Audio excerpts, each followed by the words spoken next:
À l'Assemblée nationale, la conférence de présidents fixe les priorités de la session de septembre dont le compte rendu est fait par l'honorable Joseph Lembi, rapporteur de la Chambre basse du Parlement. Devant la presse, le lundi 18 septembre, le vice-premier ministre en charge de l'Intérieur, Peter Kazadi, a confirmé la nomination du général Peter Chirimwani au poste du gouverneur militaire par intérim de la province du Nord-Kivu. L'UNICEF, en collaboration avec les programmes élargis de vaccination, ont organisé le 18 septembre un briefing de médias sur le deuxième passage dans le cadre de Journée nationale de vaccination contre la poliomyélite, dont la deuxième campagne de vaccination est prévue du 28 au 30 septembre 2023. C'est tout pour le titre. Il est l'heure de vous informer, messieurs et dames, bienvenue à la grande édition du journal sous la chaîne de l'éducation.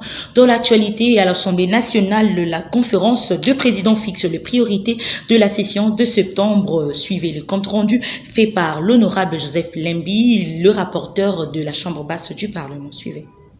La conférence des présidents a été convoquée ce lundi 18 septembre 2023, conformément à l'article 60 du règlement intérieur qui régit le fonctionnement de l'Assemblée nationale.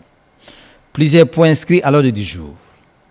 Adoption du procès verbal de la dernière réunion de la conférence des présidents, la communication du président, examen et adoption du projet de calendrier de nos travaux de la session en cours et nos prochaines séances.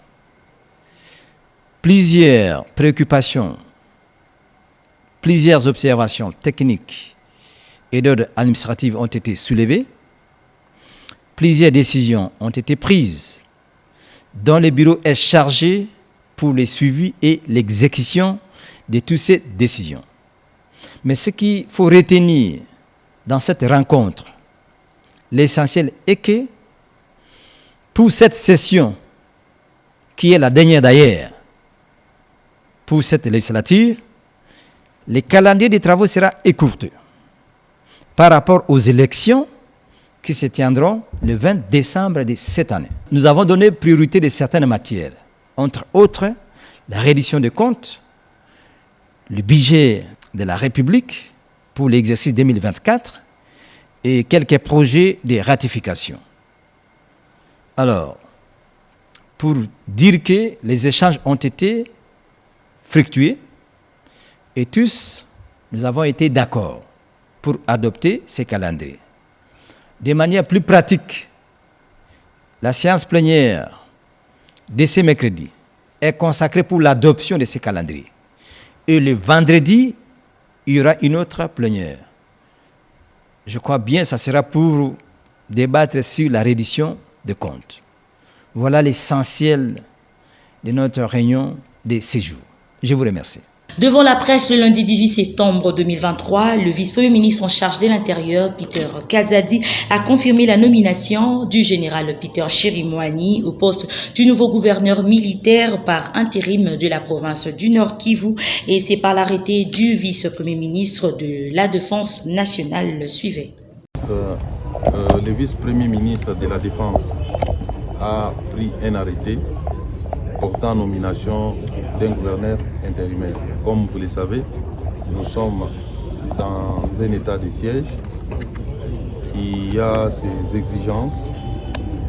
Le gouverneur militaire étant appelé à Kinshasa en concertation, il n'est pas bon qu'il reste invide, d'autant plus que le gouverneur a le rôle de commandant des opérations militaires qui se passent ici. Voilà pourquoi le commandant suprême a demandé au vice-premier ministre de la Défense de pourvoir assez vite en désignant un intérimaire. C'est un général, Chirimwani. Qui est-il? Chirimwani. Le général Chirimwani. Il est le gouverneur intérimaire. Je l'ai annoncé tout à l'heure dans le titre, l'UNICEF, en collaboration avec le programme élargi de vaccination, ont organisé le 18 septembre un briefing des médias sur le deuxième passage dans le cadre de Journée nationale de vaccination contre la poliomyélite, dont la deuxième campagne de vaccination est prévue du 28 au 30 septembre 2023. Les parents sont appelés à vacciner leurs enfants dans le but de les protéger contre cette maladie grave. Les détails dans cet élément de Copain Koutoumissa. Vacciner, c'est aimer, vacciner, c'est sauver.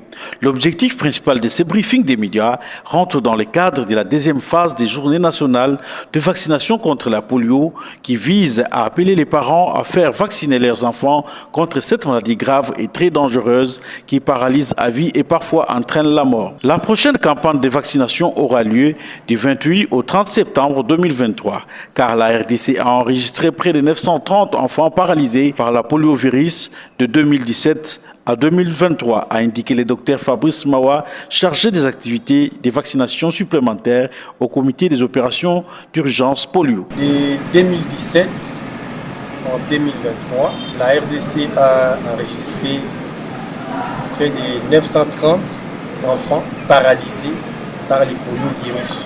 Une activité en phase préparatoire pour laquelle il n'y a aucune communication, c'est une activité qui est vouée à l'échec.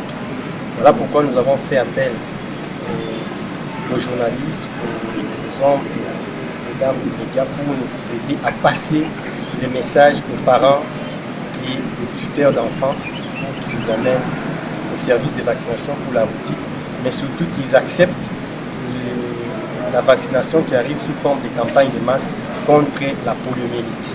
La vaccination des enfants contre la poliomyélite est très avantageuse. C'est le seul moyen pour éradiquer cette maladie, a-t-il insisté. Ces vaccins contre la polio, dans d'autres pays, là où on a pu atteindre tous les enfants, on a pu les vacciner en 3-4 passages, on est arrivé à interrompre la circulation de ces virus. Donc de la même façon, le gouvernement de la RDC a aussi planifié ces différentes campagnes pour atteindre le maximum d'enfants et ainsi immuniser contre les poliovirus pour interrompre la chaîne de transmission de ces virus. Il faut noter qu'un enfant non ou insuffisamment vacciné est très à risque, d'où ce sont les enfants de 0 à 59 mois qui vont recevoir les vaccins contre la poliomyélite. Autre chose à présent, la cérémonie du lancement officiel de l'école franco-congolaise de santé publique en double diplôme a eu lieu ce mardi 19 septembre à l'université protestante du Congo en présence du vice-ministre de la Santé et plusieurs invités de marque. Reportage de Christian Lissoukou et Tom Zakimwena. C'était dans une cérémonie riche en couleurs organisée à l'université protestante du Congo que le lancement officiel de l'école franco-congolaise de santé publique a eu lieu ce mardi 19 septembre 2023. Cette cérémonie de l'ouverture de la première promotion du master de santé publique a connu la présence du vice-ministre de la Santé, le secrétaire général de l'ESU, le recteur de l'IPC, la représentante de l'ambassade de France, la représentante de l'université Paris-Saclay et les professeurs Bobette Matulonga, coordinatrice et initiatrice de ce grand projet et d'autres invités de marque. Tout a commencé par les mots de bienvenue du recteur de l'UPC, le professeur Guim Robert, suivi de l'intervention des professeurs Bobette Matulonga, coordinatrice et initiatrice de cette école de hautes études en santé publique qui a présenté le fonctionnement du master de santé publique. Je voudrais tout d'abord vous remercier d'avoir suspendu vos importantes occupations pour quelques heures afin de vous présenter à cette cérémonie d'inauguration de la formation des santé publique en double diplomation entre l'université protestante au Congo et l'université Paris-Saclay que nous allons dénommer École de hautes études en santé publique, École franco-congolaise de hautes études en santé publique. Juste après le mot de la représentante de l'université Paris-Saclay, la représentante de l'ambassade de France, Laurence Paris, a aussi intervenu sur l'élaboration de ces grands projets. Prenant la parole à son tour, le vice-ministre de la Santé a mis l'accent sur l'importance de ces masters de santé publique. C'est avec une immense fierté que nous nous réunissons aujourd'hui pour célébrer le lancement du tout nouveau master international en santé publique, fruit de la collaboration entre les prestigieuses universités Paris-Saclay et l'université protestante au Congo. C'est un moment non seulement historique, mais un pas de géant vers l'avenir de la santé publique dans notre pays. Et nous sommes honorés de partager ce moment avec vous tous. S'en est suivi de la coupure du ruban symbolique du bâtiment qui va abriter l'école franco-congolaise de santé publique.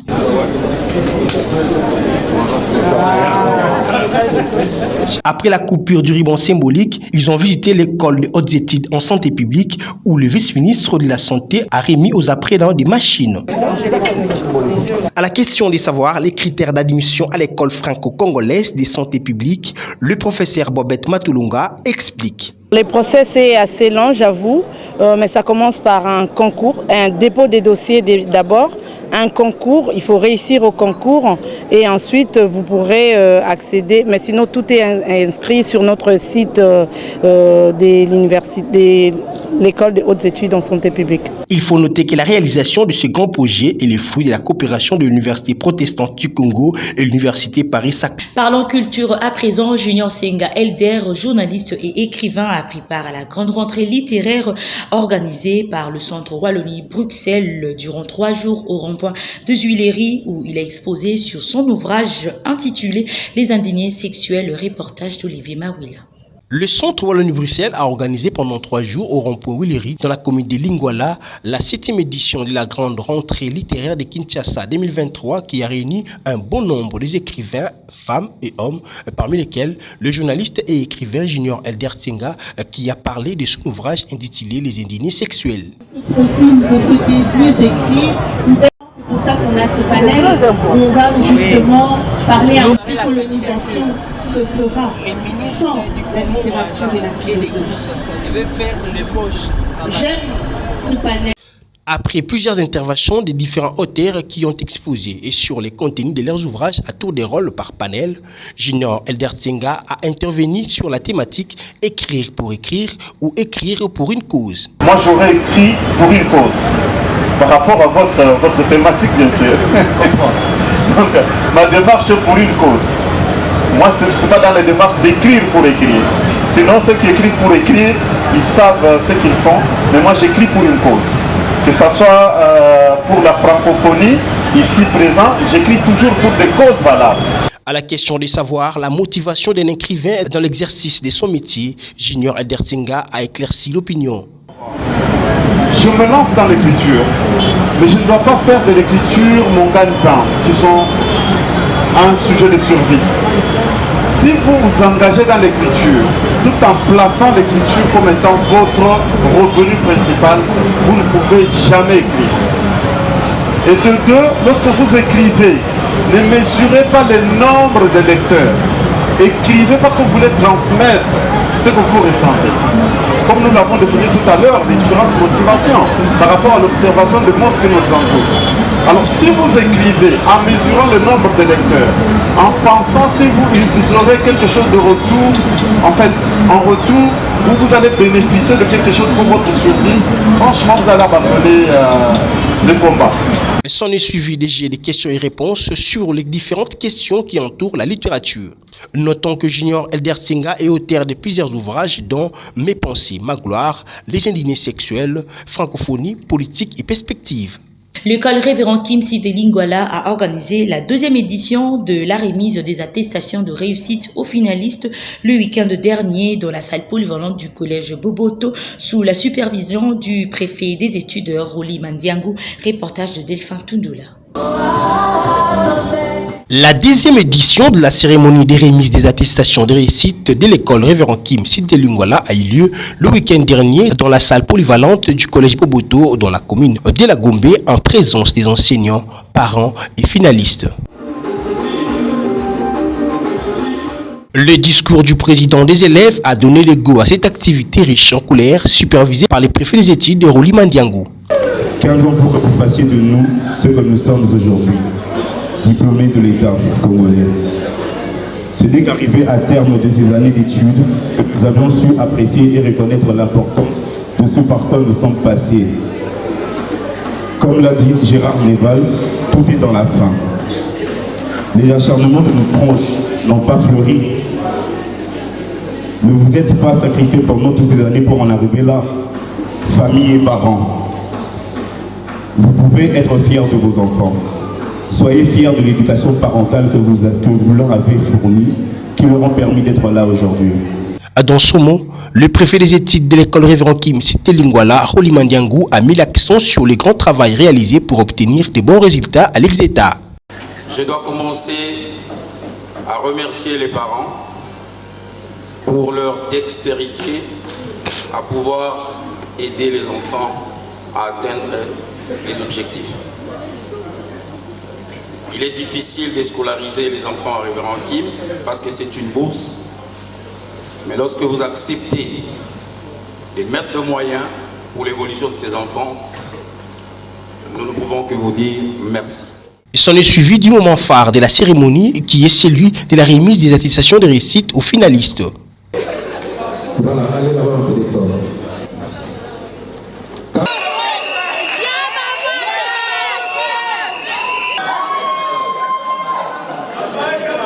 Au sortir, le préfet Rolima Diangou est revenu sur l'importance de cette activité. Les impressions sont centrées de côté positif. Un travail bien fait mérite cette cérémonie. Je vous avais rappelé que l'édition, nous avions célébré les finalistes qui ont pratiquement réussi à aller haut. Et ça, c'est une deuxième édition pour la remise des attestations de réussite. Nous tenons à ce que ce soit une continuité, que ce soit une habitude, même si demain nous serons appelés à autre chose. Nous laissons quand même des traces pour que les gens qui viendront demain après demain continuent sur cette voie. Et nous rappelons à tous les élèves que c'est ça notre combat. Nous voulons vraiment que ces enfants défendent la fierté, défendent les valeurs que nous leur inculquons dans.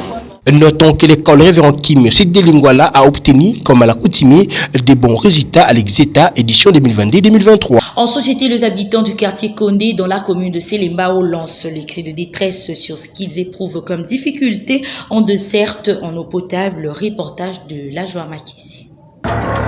Ils ne sont pas desservis en eau potable en raison des tuyaux troués. Il y a de cela plus d'une décennie, les habitants du quartier Kondé dans la commune de Selembao. En effet, ne voulant pas démérer dans ce calvaire, ils lancent les cris de détresse aux décideurs.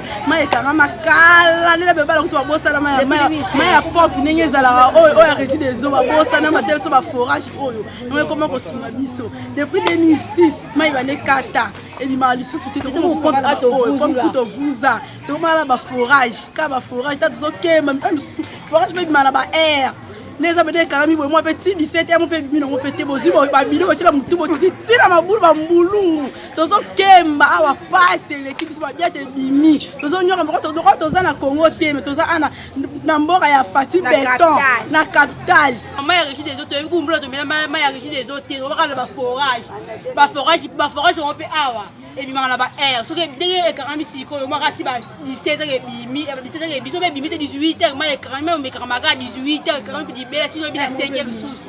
Et va kutu ko deju ko bezo bimate. Ce que bimite to kitima ba bulu kuna na sie kuna na choku na chekumu ko kuna na sie. En attendant la solution à ces problèmes, l'eau de forage reste le seul moyen pour leur approvisionnement. Toujours en société, l'avenue Croix-Rouge se trouve à ce jour sous une menace de détérioration très avancée. En effet, les usagers de cette voie interpellent les autorités provinciales, constat de Rebecca Mujinga. C'est depuis plus de décennies que l'avenue Croix-Rouge, dans son tronçon compris entre l'avenue Bokassa et Kassavubu, est restée dans un état impraticable. Malgré les cris de détresse de la population aux décideurs, rien n'est fait. Cependant, les habitants de ces coins insistent à ce que les autorités puissent asphalter cette dernière pour la bonne circulation et le désenclavement de cette commune de Kinshasa. Je crois toujours que c'est qu'on a 5 ans en 22 de Dakar. C'est intéressant qu'on a beaucoup de choses. On a un peu de choses. Et donc, tout ça, c'est un peu de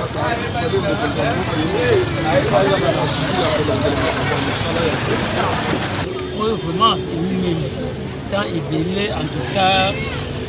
Bayana bango, bafilma, mais que les solution, rien.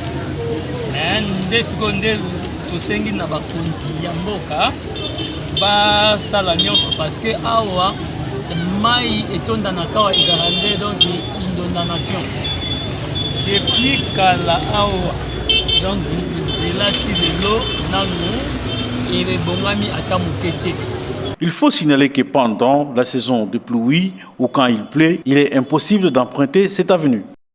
Nous sommes arrivés pratiquement à la fin de cette grande édition du journal, messieurs et dames, mais avant tout, suivez les rappels de principaux titres.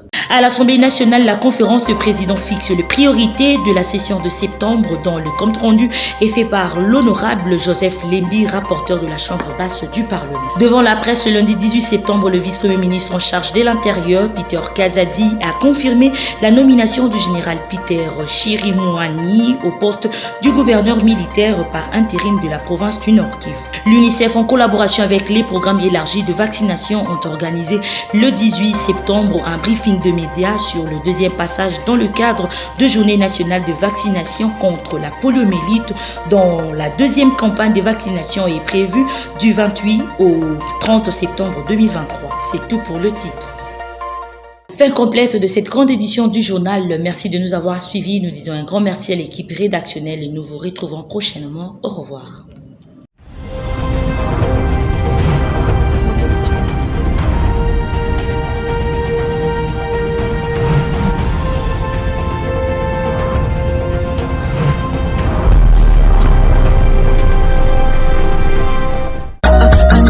Cheka kunitaka post wasokupenda itawakosta leo siku yako nishajikoki tuko rafiki zako tunasema happy birthday to you, happy birthday to you, happy birthday to you, happy birthday to you. Cheka kunitaka post wasokupenda itawakosta leo siku yako nishajikoki tuko rafiki zako tunasema happy birthday to you, happy birthday to you, happy birthday to you, happy birthday to you. C'était dans une cérémonie riche en couleurs organisée à l'Université protestante du Congo que le lancement officiel de l'école franco-congolaise de santé publique a eu lieu ce mardi 19 septembre 2023. Cette cérémonie de l'ouverture de la première promotion du master de santé publique a connu la présence du vice-ministre de la Santé, le secrétaire général de l'ESU, le recteur de l'IPC, la représentante de l'ambassade de France, la représentante de l'Université Paris-Saclay et les professeurs Bobette Matulonga, coordinatrice et initiatrice de ce grand projet et d'autres invités de marque. Tout a commencé par les mots de bienvenue du recteur de l'UPC, le professeur Wim Robert. Je voudrais aussi souhaiter la cordiale bienvenue à la délégation de l'Université Paris-Saclay venue à Kinshasa pour honorer l'aboutissement du partenariat conclu entre cette institution de recherche et de formation française et l'Université protestante au Congo. Je saisis cette occasion pour rendre hommage aux artisans de premier rang de la genèse de cette école de santé publique. Je pense, premièrement, au professeur Monseigneur Daniel Goïboulia, l'estimé recteur de l'IPC, que le Seigneur a rappelé auprès de lui au mois de mars de cette année. En effet, c'est bien lui qui est le premier à accueillir favorablement les projets de la formation en santé publique. Il a participé avec les autres membres du comité de gestion aux réunions, tant préparatoires que décisives, organisées 2 ans durant avec l'Université Paris-Saclay.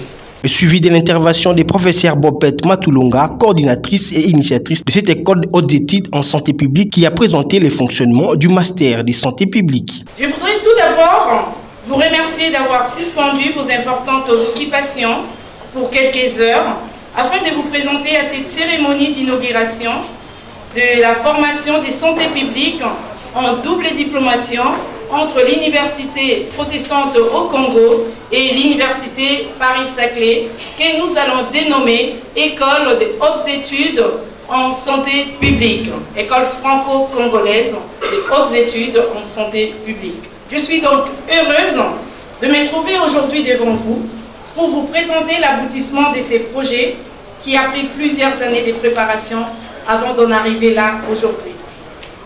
Tout est parti au fait de ma volonté d'apporter à mon pays d'origine, la République démocratique du Congo, les valeurs scientifiques que j'ai acquises dans mon pays d'adoption, la France. Et je peux vous assurer que le processus a été long et fastidieux, jusqu'à ce qu'on puisse valider et signer la convention entre les deux universités. L'école franco-congolaise des hautes études en santé publique que nous célébrons donc aujourd'hui met en collaboration deux universités de grande renommée. D'une part, l'université protestante au Congo, qui est placée parmi les meilleures universités privées du pays et dont la qualité des formations n'est plus à démontrer, notamment dans sa faculté de médecine. Et d'autre part, l'université Paris-Saclay, d'où je suis docteur, et qui est classée, écoutez-moi bien, première université de la France et première université d'Europe. Les enseignements seront donc dispensés pour moitié par des professeurs congolais et pour l'autre moitié par des professeurs français en distanciel, avec des déplacements ponctuels des enseignants français en République démocratique du Congo. Et donc, grâce à notre modèle pédagogique innovant et à l'équipement moderne de nos salles de cours, nos apprenants suivront en direct des cours dispensés à Paris dans les mêmes conditions que leurs homologues parisiens.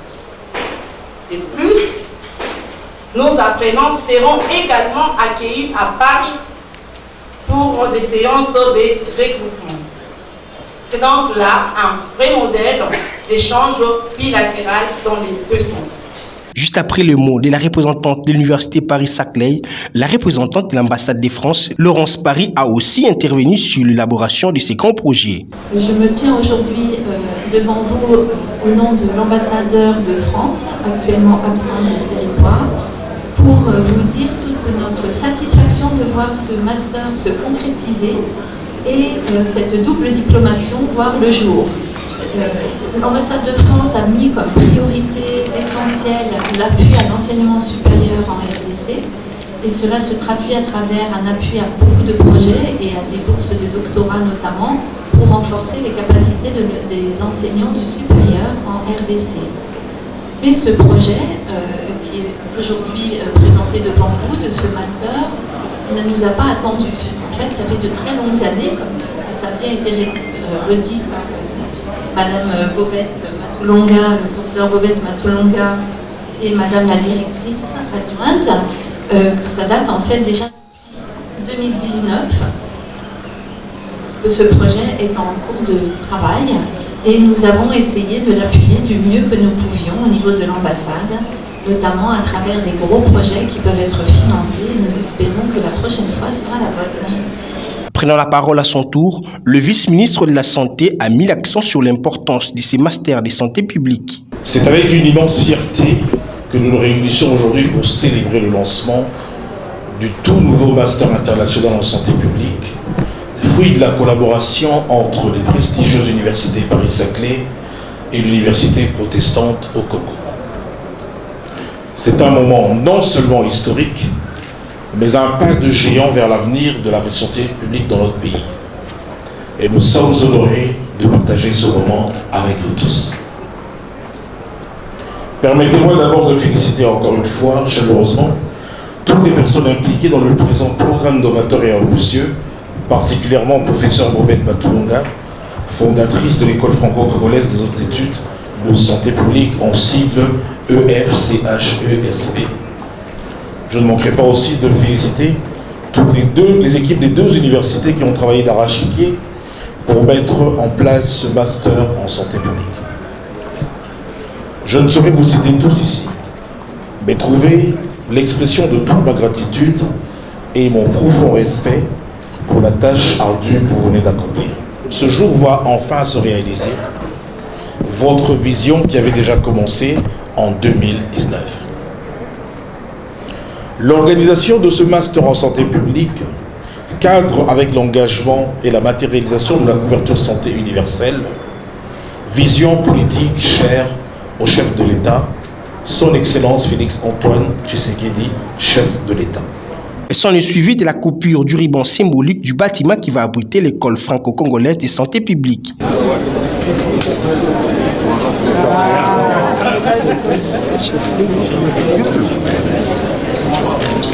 Après la coupure du ruban symbolique, ils ont visité l'école de hautes études en santé publique où le vice-ministre de la Santé a remis aux apprenants des machines.